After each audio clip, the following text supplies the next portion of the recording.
राष्ट्रीय सुरक्षा अधिनियम 1980, 1980 का एक्ट नंबर 65 है यह 65, एक्ट नंबर 65 ऑफ 1980। हम देखेंगे धारा 5। धारा 5 में क्या है? धारा 5 क में, धारा 5 तक तो हम देख चुके हैं। अब है धारा 5 क। इसमें क्या है? निरोध के आधारों का पृथक किया जाना। किसके आधारों का? निरोध के आधारों का। तो जहां कोई व्यक्ति धारा 3 के अधीन, धारा 3 के अधीन ऐसे निरोध आदेश के, चाहे वह राष्ट्रीय सुरक्षा का सेकंड अमेंडमेंट अधिनियम 1984 के प्रारंभ के पूर्व, मतलब ये दूसरी बार अमेंडमेंट हुआ था इसी एक्ट में 1984 में, इसके प्रारंभ के पूर्व या उसके बाद किया गया हो निरोध आदेश, उसके अनुसरण में जो 2 या अधिक आधारों पर किया गया है, निरुद्ध किया गया है, वहाँ ऐसे निरोध आदेश के बारे में यह माना जाएगा कि वह ऐसे आधारों में से प्रत्येक आधार पर अलग अलग किया गया है। तदनुसार क में है ऐसे आदेश के बारे में यह नहीं समझा जाएगा कि वह केवल इस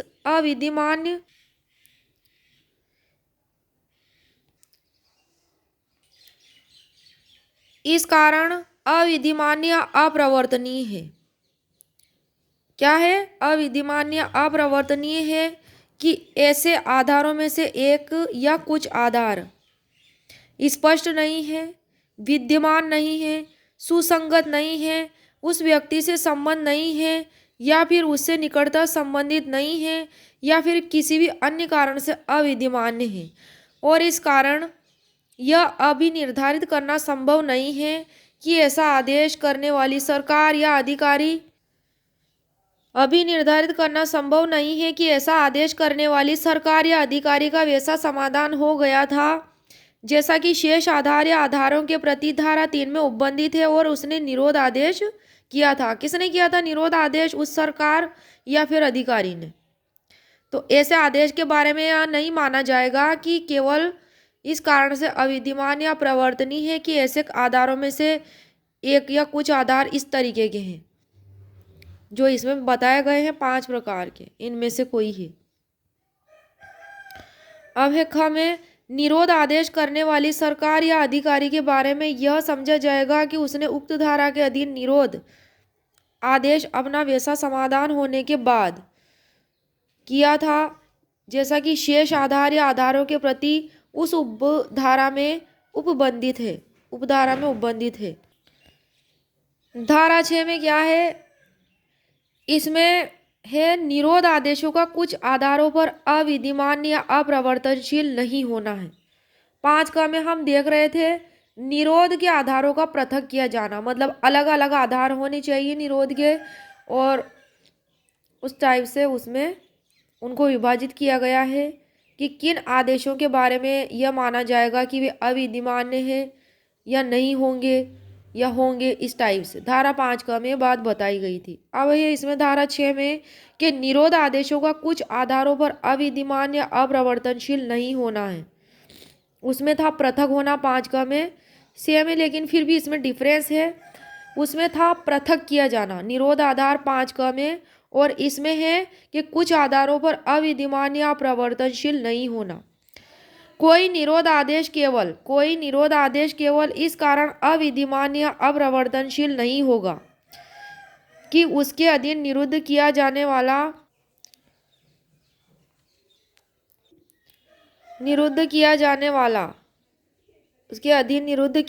वाला व्यक्ति आदेश करने वाली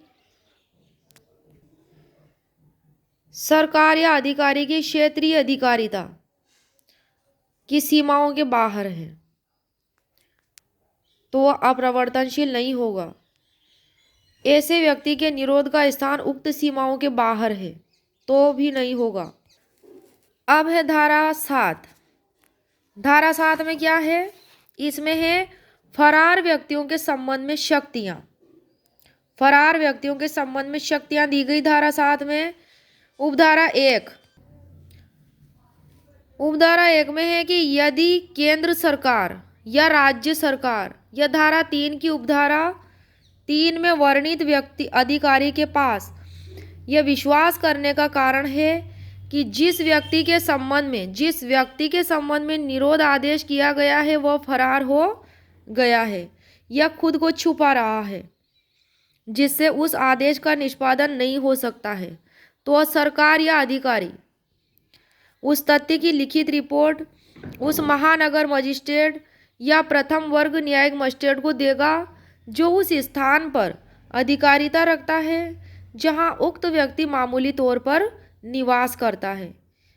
क्या करेगा वह कि जो भी तथ्य है उसकी लिखित रिपोर्ट जो है महानगर मजिस्ट्रेट या फिर फर्स्ट क्लास जुडिशियल मजिस्ट्रेट को देगा। ठीक है, और उस स्थान पर अधिकारिता रखता है वह जहाँ उक्त व्यक्ति मामूली तौर पर निवास करता है, उसके निवास स्थान की जुरिस्डिक्शन में वह देगा लिखित रिपोर्ट। ख में है राजपत्र में अधिसूचित आदेश द्वारा उक्त व्यक्ति को निर्देश दे सकेगा कि वह ऐसे अधिकारी के समक्ष ऐसे स्थान पर और ऐसी अवधि के भीतर जो आदेश में विनिर्दिष्ट की जाए वहां हाजिर हो। उपधारा 2 में है कि उपधारा 1 के खंड क के अधीन किसी व्यक्ति के विरुद्ध कोई रिपोर्ट कर दिए जाने पर CRPC 1973 की धारा 82, 83, 84 और 85 के उपबंध ऐसे व्यक्ति और उसकी संपत्ति के संबंध में इस प्रकार ही लागू होंगे मानो उसे निरुद्ध करने का आदेश मजिस्ट्रेट द्वारा जारी किया गया वारंट हो। इसी टाइप से लागू होंगे उपधारा 2 के तहत। तो धारा 7 की उपधारा 2 में ये बात बताई गई है। उपधारा 3 में क्या है कि यदि कोई व्यक्ति उपधारा 1 के खंड ख के अधीन जारी किए गए किसी आदेश का अनुपालन करने में क्या रहता है, असफल रहता है, अनुपालन करने में असफल रहता है, तो जब तक कि वह यह साबित नहीं कर देता वह व्यक्ति कि उसका अनुपालन करना उसके लिए संभव नहीं था और उसने आदेश में वर्णित अधिकारी को आदेश में विनिर्दिष्ट अवधि के भीतर उस कारण की जिससे उसका अनुपालन असंभव था तथा अपने पते ठिकाने की सूचना दे दी थी और कारावास से जिसकी अवधि 1 वर्ष तक की हो सकेगी या जुर्माने से या दोनों से वह दंडनीय होगा। 1 साल तक की अवधि का कारावास या फिर उसे जुर्माना होगा या फिर दोनों से वह दंडनीय होगा। अब आ जाती है उपधारा 4। इसमें है CRPC 1973 में किसी बात के होते हुए भी उपधारा 3 के अधीन प्रत्येक अपराध संज्ञेय होगा। इसमें संज्ञेय माना गया है इस एक्ट में, राष्ट्रीय सुरक्षा अधिनियम 1980 में। अब आ जाते हैं धारा 8 पे। इसमें क्या बताया गया है कि CRPC 1973 में किसी बात के होते हुए भी उपधारा 3 के अधीन प्रत्येक अपराध क्या होंगे, संज्ञेय होंगे। धारा 7 की जो उपधारा 3 है यह इसके अधीन क्या होंगे, प्रत्येक अपराध संज्ञेय माने जाएंगे, चाहे CRPC में जो भी दिया हो तब भी। अब देखेंगे धारा 8। धारा 8 में है आदेश से प्रभावित व्यक्ति को निरोध के आधारों का प्रकट किया जाना। क्या है इसमें, आदेश से प्रभावित जो भी व्यक्ति आदेश से जो भी प्रभावित है उसको निरोध आदेश के आधारों का प्रकट किया जाना।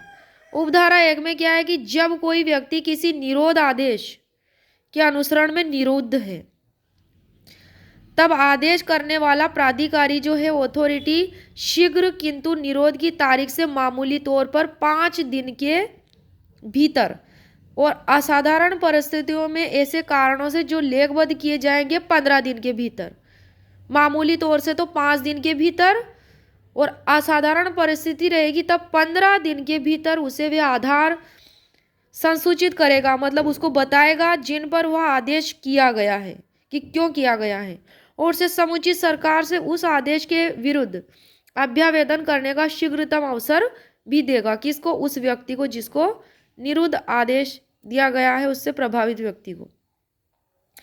उपधारा 2 में है कि उपधारा 1 की कोई बात प्राधिकारी से यह अपेक्षा नहीं करेगी कि वह ऐसे तथ्य प्रकट करें जिन्हें प्रकट करना वह लोकहित में विरुद्ध समझता है, लोकहित के विरुद्ध समझता है।